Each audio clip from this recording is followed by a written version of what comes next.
in the 19th century, we haven't really talked about the rise of nationalism. Nationalism is really one of the most famous events that really happened in the 1800s, especially with Europe overall. I'm going to first go ahead and I'm going to talk about the rise of nationalism, which nationalism was a major event that really, like I said, changed Europe a lot, like drastically. The map of Europe was pretty much changed later. A lot of this came in the aftermath of the revolutions of 1848, which I've kind of touched a little basis on a little bit prior, I think, in these lecture series on the 19th century. But a lot of it, you had the age of Metternich, where Clemens von Metternich with the Congress of Vienna tried to keep conservatism pretty much stable in Europe. But that gets eroded by the rise of nationalism, which really takes off. And nationalism is really one of those major events that really changed the course, really, of Europe. And they think it was a major cause of why World War One, later World War II, happened as well. So both those are definitely caused by it, for sure. Kind of a scary word today. I guess nationalism is now being replaced by globalism or something like that. And people prefer that over nationalism. But nationalism back then was a major thing. Here's kind of expand the slide right here, but you can see that the concept of it was the idea of creating a modern state in Europe. Most nation states refer to a country that represents a group of people living in a similar geographic region, like an area of Europe or wherever it is throughout the world. They might have a common language, common history, culture, traditions. It could be also similar ethnicity as well, or even religion. You could say things like that also as well. And you can see that, if you think about this, they think that modern nationalism, like the origins of it anyway, they think we're heavily influenced by several things. The French Revolution definitely, influenced it. Also, the rise of Napoleon. Napoleon's, conquests of Europe spread the ideas of nationalism or nation-state ideas. Places like Germany, Italy, etc., even in Latin America, ideas of liberalism, radicalism, those kind of things also were part of it. And then don't forget people having just national pride about being a certain ethnicity or nationality, etc., were definitely other causes of it also as well. Now, Europe itself, at that time was, you think about Europe, like if you go back to like the early 19th century in general, there's basically, they're like these countries here, Italy, Germany, Greece, Hungary, Poland, they didn't exist. So none of those countries really existed at that time. Most of the major European nations were like Britain, France, Austria, Russia, Spain, Portugal. Those are your major countries throughout Europe at the time. And so these countries will come later, like between the 19th and 20th centuries, especially the first two on that list. And we'll talk mostly about them overall today. Let me go ahead and first talk about something that was kind of real popular, though, in the early 19th century, and that was Greek independence. I don't know if you know much about that, but it's around 1830s, 32, I think, to be exact. You have, of course, the Greek independence movement that took off, and they had a conflict that was called different names, the Greek War for Independence. I think the Greeks call it also the Greek Revolution, sometimes Revolution of 1821. And prior to that, most of that region of Europe, like in the southeastern part of Europe, was controlled by the Ottoman Empire, which you can see Greece on the bottom there, where the Ottoman Empire is in that map. So that was an area that they wanted to be independent, partially because the Greeks were Christian, like Orthodox Christian primarily. Of course, the Turks were Muslim. And so they wanted to break away and become more independent. And so Greek independence was heavily backed by countries like France, Britain, Russia, because, all those three countries were Christian. Also, they also saw the Greeks as being like the birthplace of, Western civilization. And so a lot of volunteers went there to fight. I think there's a story about, I think this man named Lord Byron, may have heard of him. You see in that picture on the right, was a famous romantic poet. He actually went over there, fought in the Greek War for Independence, and actually died during the war, I think in 1824. And so this was a very popular movement. And Greece got their independence mostly because of the fact that the other powers sent armies and naval forces to fight against the Turkish Empire. And the peak battle was the Battle of Navarino, which happened in October of 1827. And the Turks their naval force was just destroyed in that battle in October. And so after that, the Greeks were able to, get their independence afterwards. I think this week, I think it's, I want to say March 25th is the date. That's the day that the Greeks celebrate Greek Independence Day. So, yeah, the Greeks was definitely one of those first states to really get their independence, at that point in Europe and become like a separate nation state. There are other countries that break away too. Most of them are under the Ottoman Empire, like Belgium. Of course, that's separate. They kind of formed their own nation state in 1830. But Romania, Bulgaria, Kingdom of Serbia, countries like that, they kind of break away from the Ottoman Empire in that part of Europe, kind of west of the Black Sea, and they become independent states also as well. That Kingdom of Serbia is an interesting one too. Serbia, is one of those states that helps to start World War I, 1914, which I'll, of course, get to later. Now, one of the things I want to talk about next, which is real big, of course, that happens in Europe in the 19th century, of course, is Italian nationalism really takes off in the 1800s. And they think that Italian nationalism was something that was started by this man named Giuseppe Mazzini. You see there in that image. He's one of several major leaders of the Italians that were kind of involved in creating Italian nationalism and then eventually the unification of Italy later. It was often called the nickname they dub it is usually the Risorgimento, is what the Italians called it, which I think Risorgimento in Italian means resurgence. It was a resurgence in Italian pride and having a unified Italian state. And Mazzini was one of the figures that really was involved in trying to, nationalize all of Italy into one unified state. And he's one of several leaders. If you kind of go back to that picture I just showed you a second ago, but they're often called the fathers of the fatherland. That's the nickname they often call a lot of the men in Italy that helped to unify it into one Italian state. Mazzini, Victor Emmanuel II, who was a king, Count Cavour, of course, Garibaldi, who's very famous, and there's their images right there, Mazzini, Cavour, and Garibaldi, who was a very famous Italian general in the 19th century. And so all those men really helped to unify Italy long term.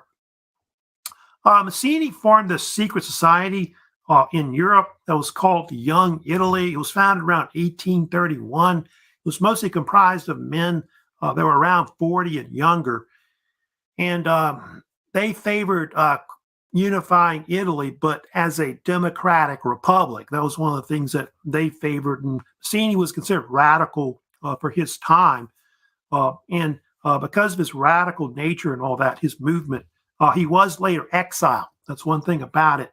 Because of the age of Metternich, and I guess he was forced to flee Italy to other states, and he wouldn't really come back to Italy until after Italy actually unified, which is later. Now, kind of explain like why is it that Italy, had such a tough time. I'll get to Cavour in a second. He's kind of very instrumental. He was kind of the brains behind the whole Italian unification movement.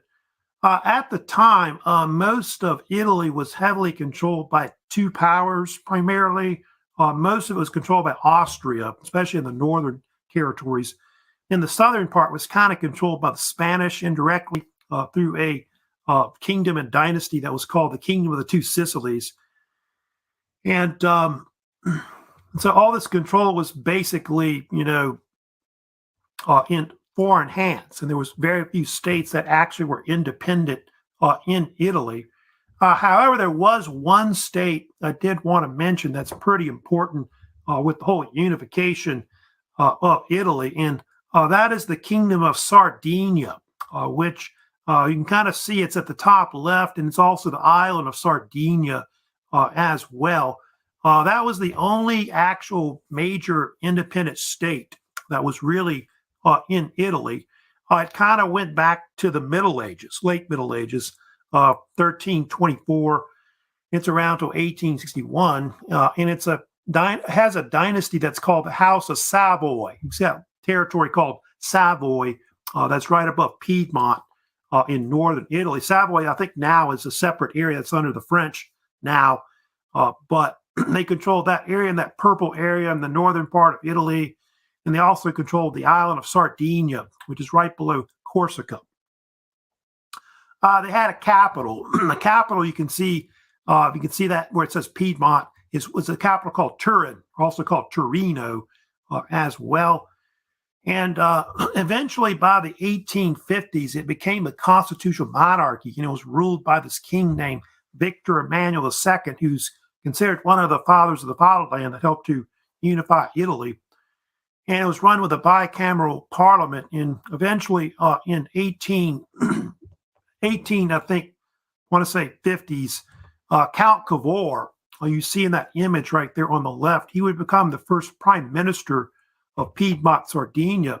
And then later, he would also become the first prime minister of Italy, the Kingdom of Italy, which will form later. He's considered to be really one of the most important figure, really, that really helps to unify Italy. I think they say that Mazzini was the heart of the Italian unification movement. Cavour was the brains behind it. And I'll get to later, Garibaldi, you've heard of him, famous Italian general, was the sword of the whole unification movement, of course, in Italy. One of the things that happened to unify Italy, one of the things that Cavour did, Cavour made this deal with Emperor Napoleon III that was later called the Plomb-Lades Agreement, which I think was a verbal agreement that was made between Napoleon III and the Second French Empire and the Kingdom of Sardinia in July of 1858. And what the agreement was that Napoleon III would help to drive out Austria, their forces out of like northern Italy, in exchange for territories that the Kingdom of Sardinia had, which was Nice, where the city of Nice is now part of France, and also Savoy. So both those areas were given to the French, I think by 1860, later on, which I think Garibaldi wasn't too happy about because that's where he was born, in Nice. And that became part of a treaty called the Treaty of Turin, signed in 1860 between France and later the Kingdom of Italy. And so that sparked a war in Italy that later was called, it had all kinds of names. The Italians usually call it the Second Italian War of Independence. I think some people call it the Italian War of 1859. I think it's got all kinds of names. I think they dub it Austro-Franco War, something like that. It's got all kinds of names. But basically, with the combination of the French Sardinian forces, which were led by Garibaldi, they were able to drive the Austrians out of northern Italy. And so that war ended within just a few months. was a very short war. It only lasted like a few months. And what ended up happening was the Sardinians then took control of most of northern Italy, I think minus Venetia, which they'll later get in 1866. But that was part of the so-called Treaty of Villafranca.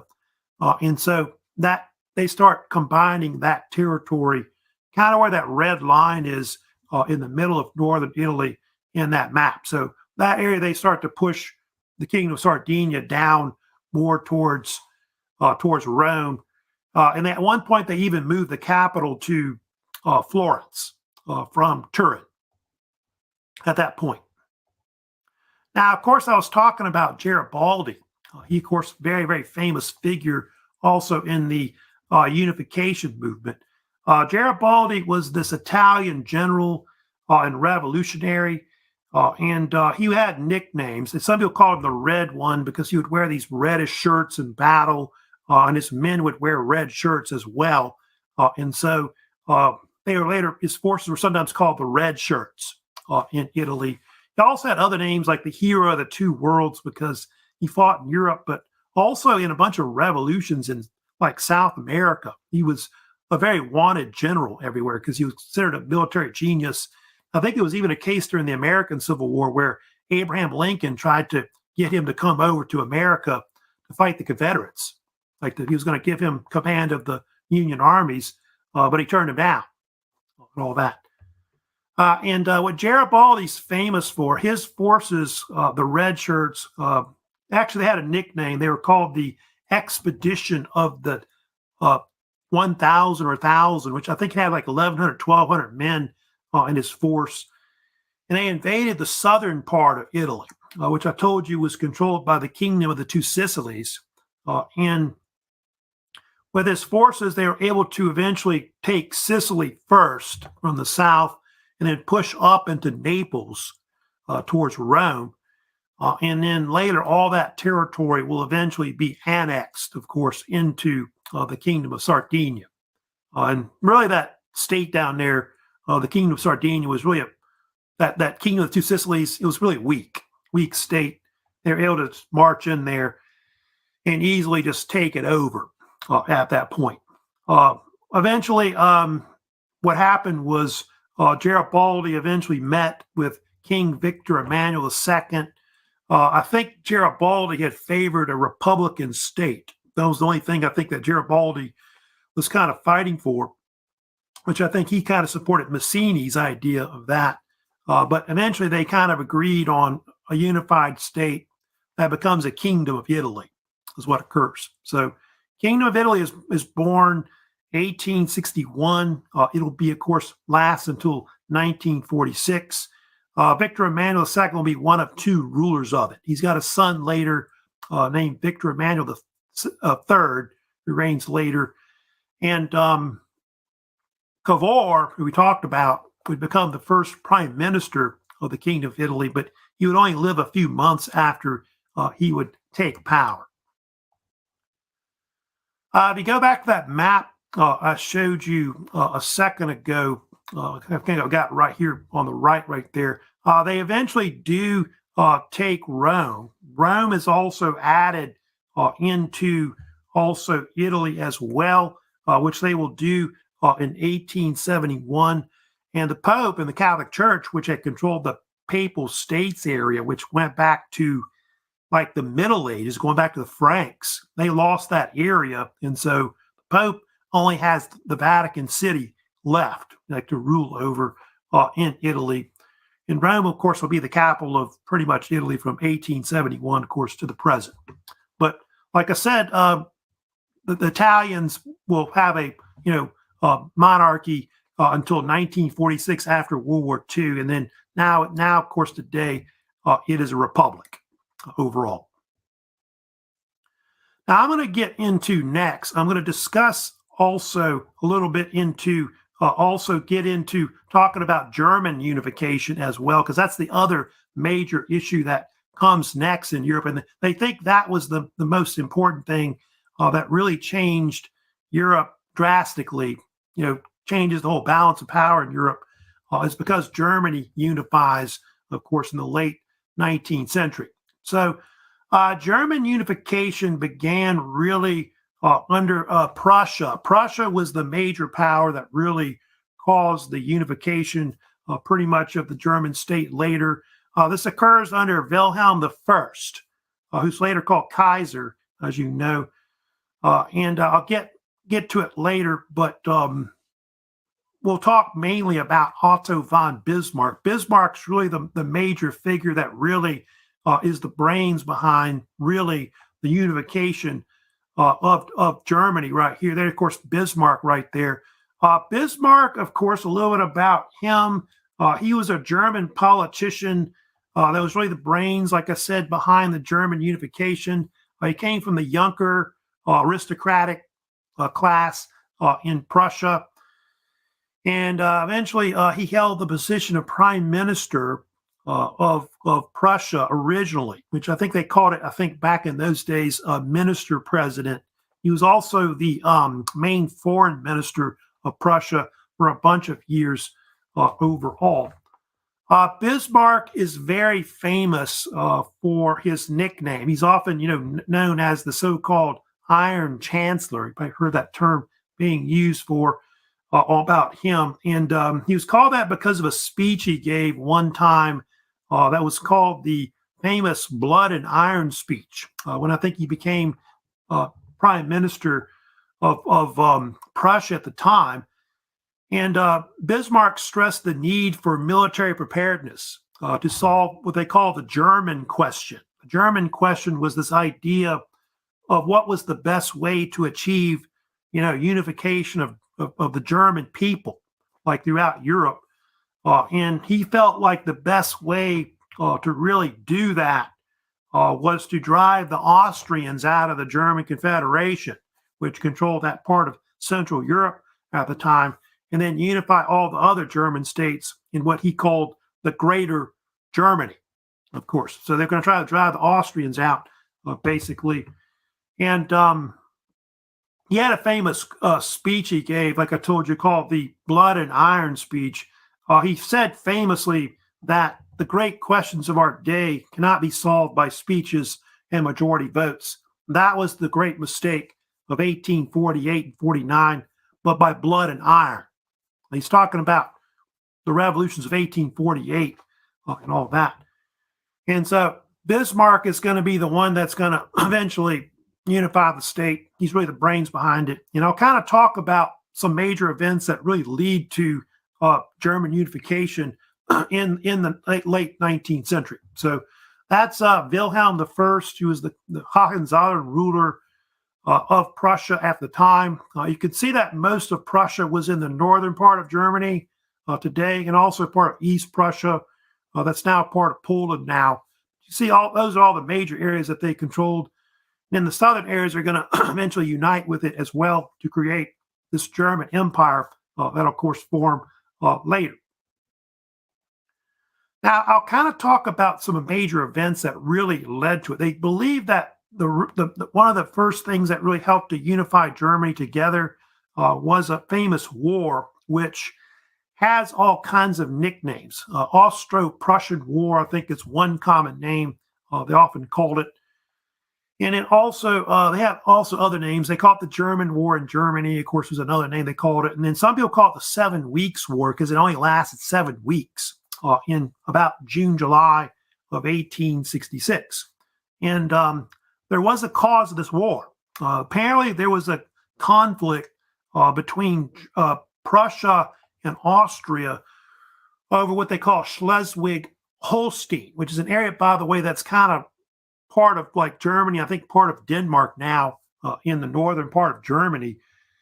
And it was often referred to as the Schleswig-Holstein question about where that territory should be part of Germany or should it be part of Denmark. And so they think that helped to cause conflict between the two states.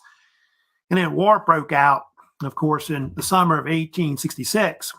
And so there was really a war that Austria, regretted, and forces under the general Helmut von Moltke, which were more advanced than really the Austrian side, they basically just routed the Austrians in a quick conflict that only lasted just, like I said, a few weeks between June, July of 1866, and Prussia was backed by also the Kingdom of Italy in that conflict, and so Moltke is like one of several famous Prussian generals that were well known, of course, in the 19th century. Also think of like Gebhard, Blücher, which I think we've talked about, who battled Waterloo and all that. I think Moltke had a nephew later that was also Helmut von Moltke the Younger. He was not as good as him, but he was also a general also in World War One. I'll kind of talk about this particular conflict, by the way. They think that part of why the Prussian side was more successful was the fact that it was one of the first major wars where they started using bolt-action rifles, which you can see there, the so-called Dries needle gun was first used in that conflict, which breech loading rifle is a type of rifle where you can load the actual bullet, into the chamber you see instead of through the muzzle at the top, basically. And so that proved to be pivotal, really, in the war.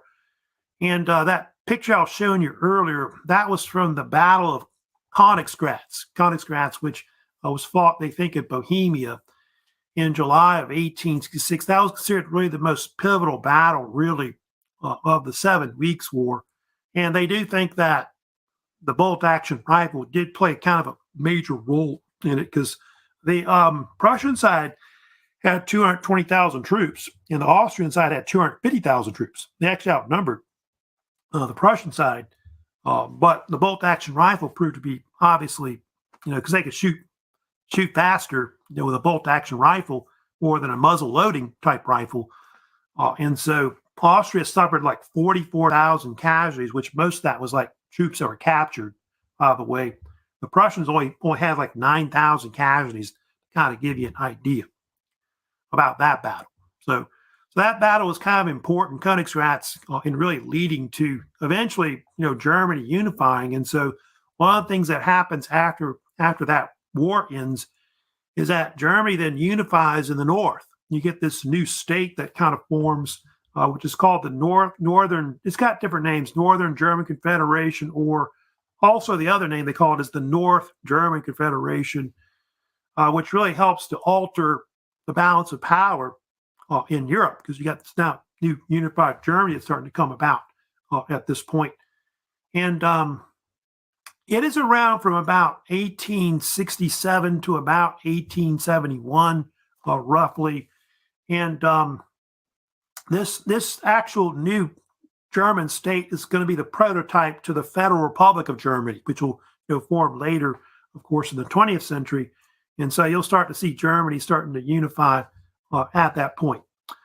This confederation, by the way, had a population, you can see, of like something like 30 million people living under it, which 80% of the people, of course, that lived under it were in Prussia, of course.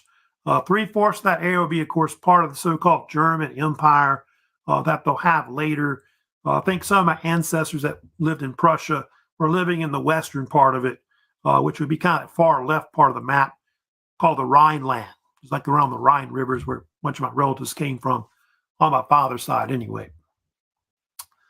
So anyway, so now I'll also talk about this other thing that happened too, that occurs, of course, because of the fact that, oh, and by the way, I want to back up here. I forgot to talk about one more thing I did want to mention about this state we're talking about, which is the North German Confederation.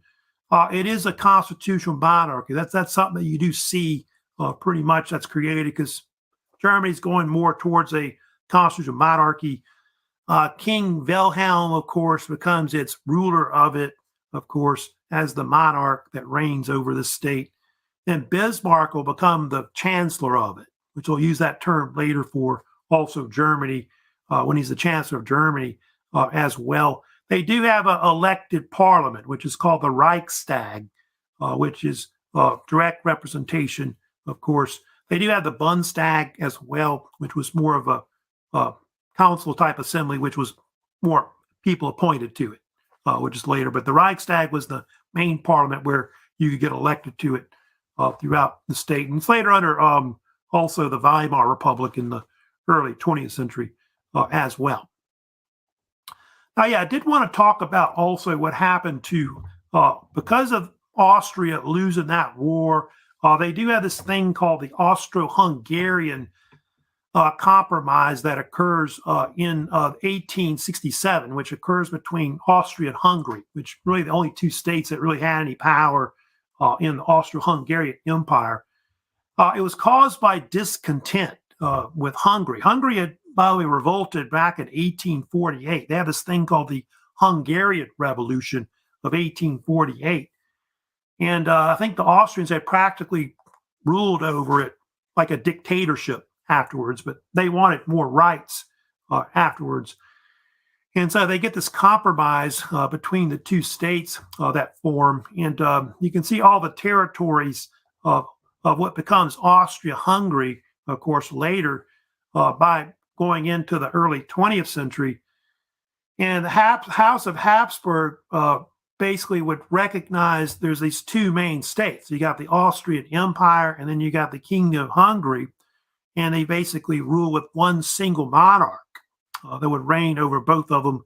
I think they sometimes called it an emperor king, is what it was referred to later overall.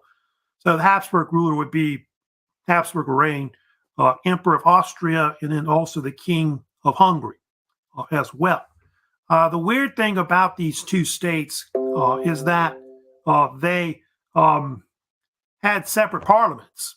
It's weird. So Hungary had a parliament, Austria had a parliament.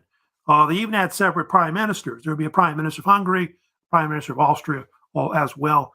But they shared a common military. So the Austro-Hungarian military would all fight together, like in their armies or their navy as well.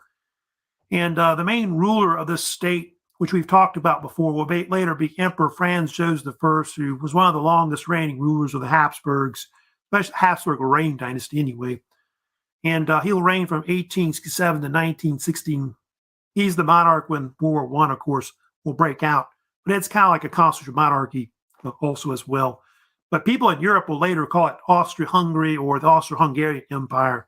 And it's one of the major states that, lead into, of course, World War I. They don't cause it, especially with the assassination of the Archduke Franz Ferdinand. Now, the other big conflict that really caused the unification of Germany is the Franco-Prussian War.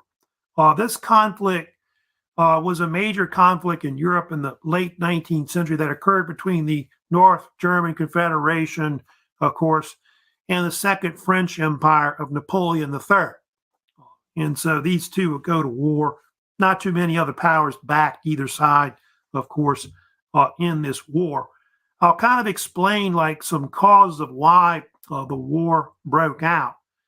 But we'll see this war is kind of important. It's a decisive war that really leads to the Germans winning and also helping to unify the German state into an empire, which will emerge, of course, in 1871.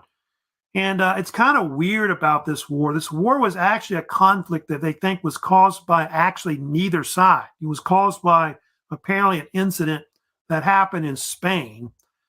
In Spain, they had a revolution break out, which I think was sometimes called the Glorious Revolution of 1868, where revolutionaries overthrew Queen Isabel II, who was a Bourbon ruler. They put in a democracy of some type, which was a provisional government in the state. But they eventually get overthrown, and they decide to put a monarchy back in. And Prussia favored putting in this monarch that was named Prince Leopold. He was a cousin of King Wilhelm I. He was actually a Hohenzollern, a cousin of his. But Napoleon III of France, Second French Empire, he didn't want a Hohenzollern ruler in there. He wanted someone else that was non-Hohenzollern. And so there was the one he wanted to put in power was Amadeo I, who was Italian. He was like related back to the House of Savoy, Kingdom of Sardinia that becomes Italy. And so that's the two sides that basically, the different ones that are there. Apparently, there was an incident where there was a telegram sent by Bismarck uh, about him and King Wilhelm with the French, and there was a deal where the French had asked Wilhelm if he would. Apparently, what happened was Amadeo was the one that eventually gets the throne, and what happens is Leopold decides to revoke his candidacy for the actual throne of Spain, and Wilhelm said that he would still back Prince Leopold if he decided to, do a second time, maybe if he wanted to renew his candidacy or whatever. And so Bismarck took whatever Wilhelm said, like remarks wise, and he kind of changed what he said a little bit, shortened it a little bit. And so the M's telegrams, they called it, kind of implied that Wilhelm was insulting the French by his kind of showing still some support of Prince Leopold. And so that's actually what provokes the war between basically France and of course the North German Confederation, mostly led by Prussia at that point. So both sides eventually mobilize in the summer of 1870 because of this, and it's going to be no contest, this particular conflict. And of course, what ends up happening is the German forces invade through northeastern France, come through the eastern border, close where the Rhineland is. You can see in that map, and they invade with an army that close to like 200,000 troops, which was probably more than the French had. I think the French only had like 130,000 troops that they amassed to fight. And the pivotal battle of the Franco-Prussian War was a battle called the Battle of Sedan, which lasted basically 3 days, September 1st to September 3rd, 1870. And what ended up happening was the German forces actually encircled the main French armies that were around Sedan near the Belgian border at that point. And one of the most famous things that happened with that, if you know about it, was that the German forces actually captured most of the actual French army that was there. They actually encircled it, and a little over 100,000 French troops actually surrendered as prisoners of war. And it included also the capture of Emperor Napoleon III, who you see in that image there with Bismarck kind of sitting next to him on the right. That's a very famous image, basically. And so, yeah, the end of Emperor Napoleon III is kind of a farce. His whole empire collapses right afterwards because of that. And what's going to happen is eventually the French are going to declare another republic at that point, which I think it's the second French Republic that kind of comes in. Actually, the third French Republic will be founded at that point afterwards. Although there is a case where the some of the French were kind of radical. I think they're called the Paris Commune, kind of seized control of the country, which were led by communists and socialists and things like that. But it only lasted about 2 months in Paris. But what happened was from there, the Germans then laid siege to Paris, which lasted about 4 months, from September in the fall to about January of 1871. And eventually Paris was forced to capitulate in basically in the war. From there, what happened then, the German Empire then formed. January 18th, 1871, Wilhelm becomes Kaiser. He's now German Emperor, basically, of Germany. And so the so-called German Empire, or I think that what the Germans call it is the Dutch Reich, is what they say it, the German Reich or German Empire, which forms, and it'll last from 1871 to 1918 in World War I. And there'll be 3 rulers that will be German emperors that'll reign till World War I. Of course, Wilhelm II, I'll get to later, is the most famous one. That'll be later. Bismarck, of course, the brains behind the whole unification of Germany. He would become the first chancellor of Germany afterwards. And they did have a treaty that was signed between both sides, between the French and and the Germans. It was known as the Treaty of Frankfurt. That officially ended the Franco-Prussian War. And Germany ended up getting Alsace-Lorraine, which is kind of close to the Rhineland. It's in the northeastern part of France. They get that territory. And the French will have to pay the Germans something like 5 million indemnity, which are kind of like reparations. And that kind of sows the seeds between the hatred between the French and the Germans, which will kind of continue, into World War I, World War II, and all that. They think the Franco-Prussian War is definitely a war that they think later influenced like World War I. Now, I'm going to, of course, move on to talk about, we'll kind of get into other issues in 19th century, like imperialism, but you can see the map of Europe after that. This Europe in 1871. You can see this new state, the German Empire, which is kind of formed between Russia and now France.